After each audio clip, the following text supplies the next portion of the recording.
አንተ እኮ ስትወለድ አባትህ ሳይቀር ጥይት ተኩሶ ነበር። እንኳን አይደለም አባትህ እናትህ እንኳን የመንደሩን ሴቶቹን ሰብስባ እሰይ ወንድ ልጅ ተወለደልኝ ብላ ስትጨፍር ከበሮ ስትደልቅ ነበር። አንተ ግን ወንድ ተብለህ ተወልደህ ቀሚስ ከለበሰችው ሴት በታች ሆነህ ተገኝተሃል። የሴት ጭን ውስጥ ተደብቀሃል። እናትህ አንተን የምትጠብቅህ ክብር ያላትን ሴት የእናትና የአባቷን ጉልበት ስመህ ይዘህ እንድትመጣ ስትጠብቅህ፣ አንተ ግን ጭኗን ለማንም የከፈተችውን ሴት ወደ እናትህና ወደ አባት ቤት ይኸው ሚስቴ ብለህ ስታመጣ ምን ያህል ወራዳ መሆንን እያሳየ ነው። አብዛኛው ወንድ ልጅ ስለምንም ስለ ሴት ልጅ ባክግራውንድ ግድ የለውም። ምንም ግድ አይሰጠውም።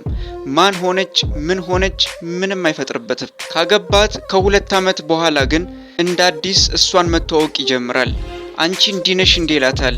የዛሬ 2 ዓመት ከጣቶችህ ልታወልቀው የምትችለውን ቀለበት ዛሬ እኔ በክብር ያንን ቀለበት ማታስወልቅህን ሴት ድንግል የሆነችውን ሴት አግብተ ብቻ አርፈ ተቀመጥ። 2 ዓመት ወደ ኋላ መልሻለሁ። እድል ተሰጥቷል፣ ተጠቀምበት። ይመቻችሁ።